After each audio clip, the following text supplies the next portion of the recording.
ఆంధ్రప్రదేశ్లో సార్వత్రిక ఎన్నికలకు గాను పోలింగ్ ముగిసింది.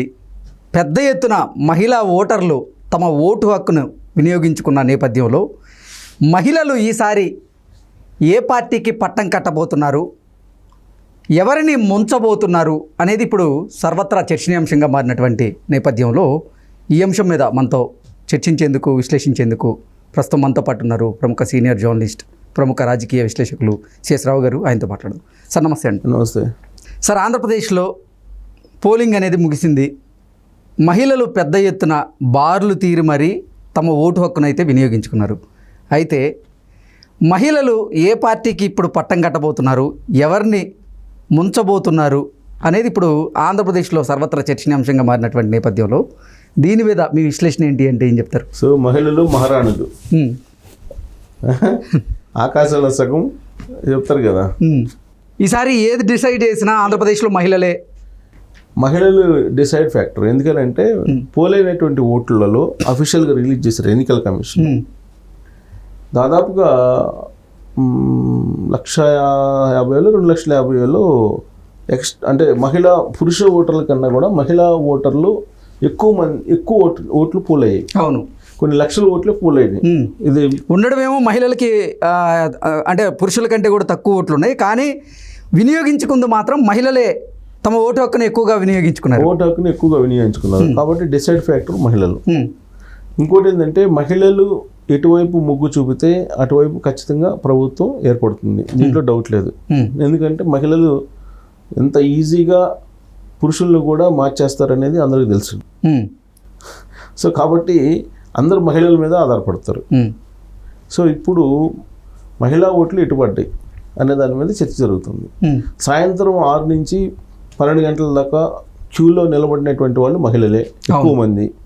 కాబట్టి ఆ మహిళలు ఎవరు కేసు ఉంటారు ఓటు అనే దాని మీద అన్ని పార్టీలు మేధోమథనం చేస్తున్నాయి, తల బద్దలు కొట్టుకుంటున్నారు సిచ్యువేషన్ చూస్తే. దీనికి ఉదాహరణలు కూడా చెబుతున్నారు. 2019లో మహిళలు పెద్ద ఎత్తున వచ్చారు.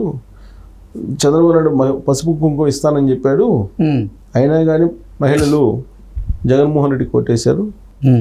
కాబట్టి ఈసారి జగన్మోహన్ రెడ్డి ఎన్ని ఉచిత పథకాలు, అమ్మఒడి, అమ్మ దీవెన, లేకపోతే ఎన్ని ఇచ్చినా కానీ, ఎన్ని పేర్లు పెట్టుకుని ఎన్ని ఇచ్చినా కానీ మహిళలకి ఆయన సెంటు భూమి మహిళల పేరు పైన రాసినా ఏం చేసినా వాళ్ళు ఒక నిర్ణయం అయితే తీసుకొని ఉంటారు. ఆ నిర్ణయం ప్రకారమే ఓటేసి ఉంటారు.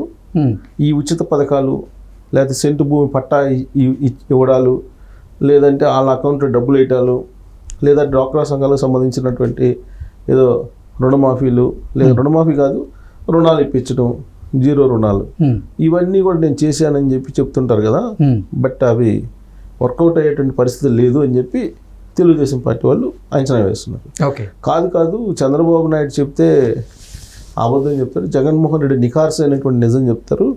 కాబట్టి జగన్మోహన్ రెడ్డిని నమ్మి అసలు జగన్మోహన్ రెడ్డి ఇచ్చేది ఎందుకు పోగొట్టుకోవాలి అని చెప్పి తక్కువ ఇస్తానన్నా జగన్మోహన్ రెడ్డిని నమ్మొచ్చు, చంద్రబాబు నాయుడు ఎక్కువ ఇస్తానన్నా కానీ చంద్రబాబు నాయుడిని నమ్మలేము అనే ఉద్దేశంతో జగన్మోహన్ రెడ్డి పక్షానే ఉన్నారని చెప్పి వైసీపీ ఇట్లా ఎవరు లెక్కలు వాళ్ళు వేసుకుంటున్నారు, ఎవరికి అనుకూలంగా వాళ్ళు అన్వయించుకుంటున్నారు.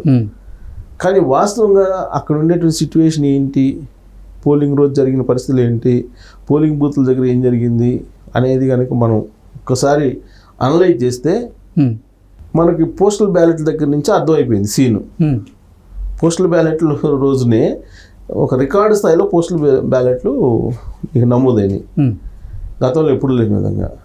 ఆ ఉద్యోగులు సంబంధించిన ఫ్యామిలీస్ ఎవరైతే ఉంటారో వాళ్ళు పక్కాగా ఓట్లు వేశారు. ఇంతకుముందు ఉద్యోగులు కొంచెం అబో మిడిల్ క్లాసు ఉండేవాళ్ళు కాదు ఓటింగ్లో, కానీ ఈసారి ఉద్యోగుల కుటుంబీకులు అబో మిడిల్ క్లాస్ లేడీస్ కూడా వచ్చి ఓట్లు వేశారు.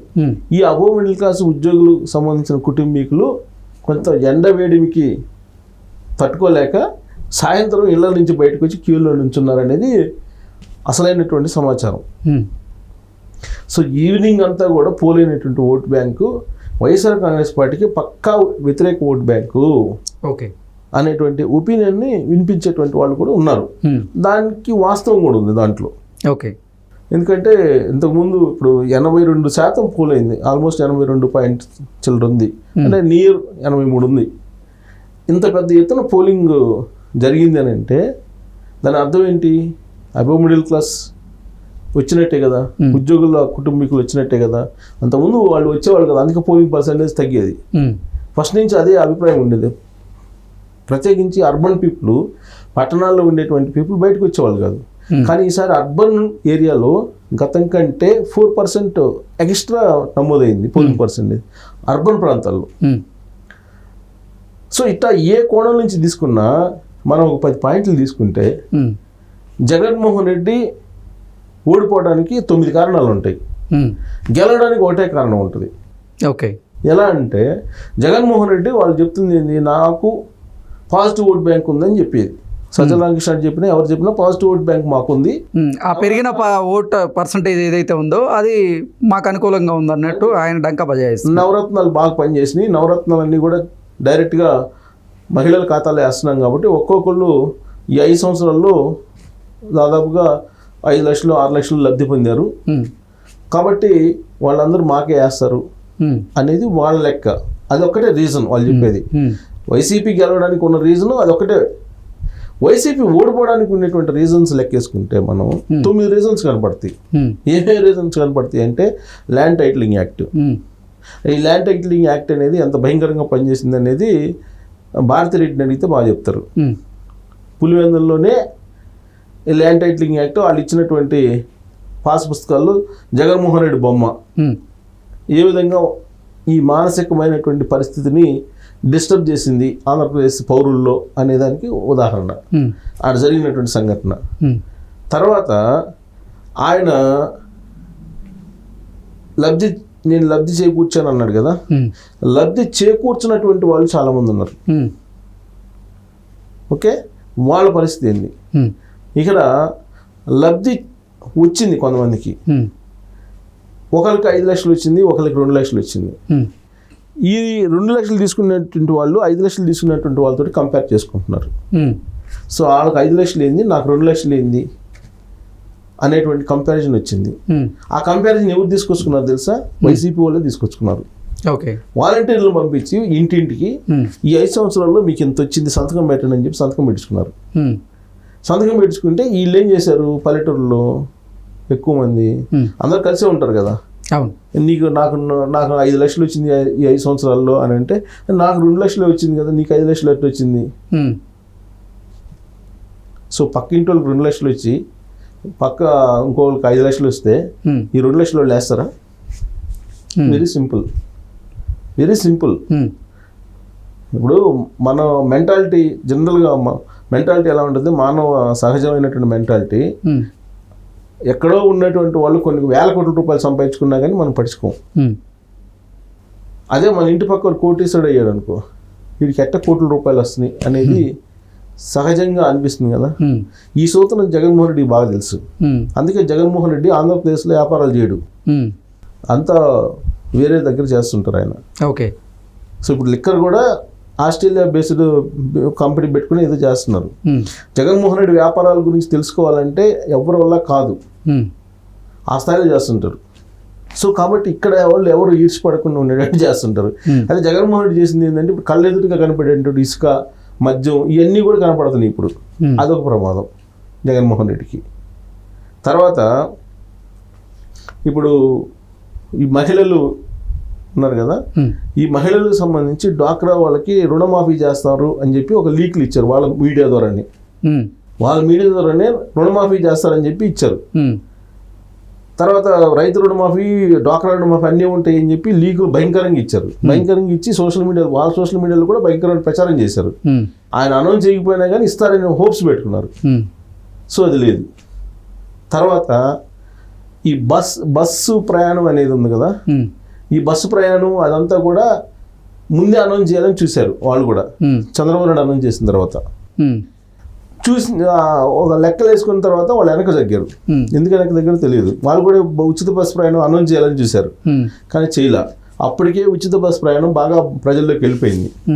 అంటే చంద్రబాబు నాయుడు స్త్రీ శక్తి అనేటువంటి దాంట్లో సూపర్ 6 అనౌన్స్ చేశారు కదా, ఉమ్, ఈ సూపర్ 6 అనేవి బాగా ప్రజల్లోకి వెళ్ళిపోయినాయి. ఉమ్, దాంతో వైఎస్ఆర్ కాంగ్రెస్ పార్టీ ఓటమికి క్లియర్గా కనిపిస్తుంది. ఉమ్, ఇవి కాకుండా కేసులు, వేధింపులు, ఉమ్, ఇవన్నీ ఇట్టా మనం 9 కాదు బోల్డెన్ కారణాలు చెప్పుకోవచ్చు ఓడిపోవడానికి. ఓకే. జగన్మోహన్ రెడ్డి ఓడిపోవడానికి, వైఎస్ఆర్ కాంగ్రెస్ పార్టీ అధికారంలో పోవడానికి, ఉమ్, గెలవడానికి ఒకే కారణం. ఉమ్, కాబట్టి ఈ గెలవడానికి ఉండేటువంటి కారణాలు, ఓడిపోవడానికి ఉండే కారణాలు లెక్కేసుకుంటే ఉమ్, ఓడిపోవడానికి ఉండే కారణాలు ఎక్కువ ఉన్నాయి వైఎస్ఆర్ కాంగ్రెస్ పార్టీకి. ఉమ్, సో కాబట్టి సాయంత్రం వచ్చినటువంటి ఓటర్లు ఎవరిని ముంచేసినట్టు, సాయంత్రం ఎక్కువ మంది వచ్చినటువంటి మహిళలు ఎవరిని ముంచేసినట్టు. ఉమ్, ఇప్పుడు ఇతర ప్రాంతాల నుంచి అనేక మంది వచ్చారు, వాళ్ళందరూ ఇటేస్తారు. పాజిటివ్ ఓట్ బ్యాంక్ ఉంటే వాళ్ళు వస్తారు, అసలు అంత రిస్క్ తీసుకొని ఉమ్, కసిగా ఓటేశారు. కసిగా, మామూలుగా కాదు, ఉమ్, కసిగా ఓటేశారు, వ్యతిరేకంగా వేశారు జగన్మోహన్ రెడ్డికి ఓకే. అని చెప్పి మనం అనుకోవచ్చు. సాయంత్రం వచ్చినటువంటి మహిళలు జగన్మోహన్ రెడ్డిని మామూలుగా ముంచట్లా. ఇంకోటి భయంకరమైనటువంటి నినాదం కూడా మహిళల్లోకి వెళ్ళింది. ఓకే. షర్మిల ఆస్తులు ఎగ్గొట్టాడు ఇతను అని చెప్పి తెలుస్తుంది కదా, నా ఆస్తులు అండి నువ్వు ఎలా ఇవ్వో చూస్తాను, నేను న్యాయ పోరాటం చేస్తానని చెప్పి షర్మిల చెప్పింది. ఉమ్, అసలు జగన్మోహన్ రెడ్డి వస్తే ఎన్టీ రామారావు అప్పట్లో పెట్టినటువంటి ఆస్తుల సగభాగం ఉంది కదా మహిళలకి, అది రద్దు చేస్తాడేమో అని చెప్పి కూడా భయపడ్డారు లేడీస్. ఉమ్, ఎందుకంటే ఆంధ్రప్రదేశ్లో మీరు చూస్తే ఇవాళ కుటుంబ కలహాలు, కుటుంబ వివాదాలు అనేకం ఉన్నాయి. ఉమ్, అవన్నీ కూడా ఈ ఆస్తులు గొడవలే, ఎక్కువగా ఆస్తులు గొడవలే. సో వీళ్ళ ఇంటర్నల్గా ప్రతి ఇంట్లో చాలా వరకు 90% ఏళ్లలో ఉన్నటువంటి ఇష్యూ ఏదైతే ఉందో ఉమ్, అది జగన్మోహన్ రెడ్డి ఇంట్లో కనపడింది. సో ఈ జగన్మోహన్ రెడ్డి అసలు ఎన్టీఆర్ తీసుకొచ్చిన మహిళలకు సగం ఆస్తి హక్కు తీసేస్తాడేమని భయపడ్డారు. ఉమ్, రియల్ ఇది, వాళ్ళు చెప్పుకుంటుంటే విన్న మాట. ఉమ్, సో ఇలాంటి అన్నీ కూడా చాలా డేంజర్గా జగన్మోహన్ రెడ్డికి మారి. ఇప్పుడు షర్మిలాకి ఆస్తి ఎగ్గొట్టాలంటే చట్టం మార్చాలి, ఉమ్, ఒకవేళ వస్తే కానీ చట్టం మార్చేస్తాడేమో అని చెప్పి భయపడ్డారు. ఓకే. ప్లస్ ఒరిజినల్ డాక్యుమెంట్లు తీసేసుకొని అప్పులు తీసుకొని మనకు అసలు మొత్తం ఆస్తులు తీసేసుకుంటారేమో అని ఒక భయం వాళ్ళకు ఉంది. ఉమ్, అది కూడా లేడీస్కి ఎక్కువ ఉంది. సో ఇప్పుడు ఆ భయంతో లేడీస్ అందరూ క్యూలో నిలబడి సాయంత్రం వచ్చి middle class, above middle class, ఉద్యోగుల సంబంధించిన కుటుంబీకులు ఓట్లు వేశారు. ఉమ్, అది 83%కి వెళ్ళింది ఓటు పర్సంటేజ్. ఇది అత్యంత ప్రమాదకరం జగన్మోహన్ రెడ్డికి. ముంచేసే వాళ్ళు ఎవరంటే నా అక్కలు, నా చెల్లెమ్మలు అంటుంటాడు కదా, ఉమ్, నీ చెల్లికే చేసిన చేసుకోలేనటువంటి వాడు మాకేం చేస్తావు అనేటువంటి ఆ వాయిస్ బాగా వెళ్ళిపోయింది షర్మిలది. ఓకే. సో కాబట్టి ముంచేసే వాళ్ళు ఎవరైనా అంటే జగన్మోహన్ రెడ్డిని వాళ్ళే. Okay. Okay sir, thank you so much. Thank you.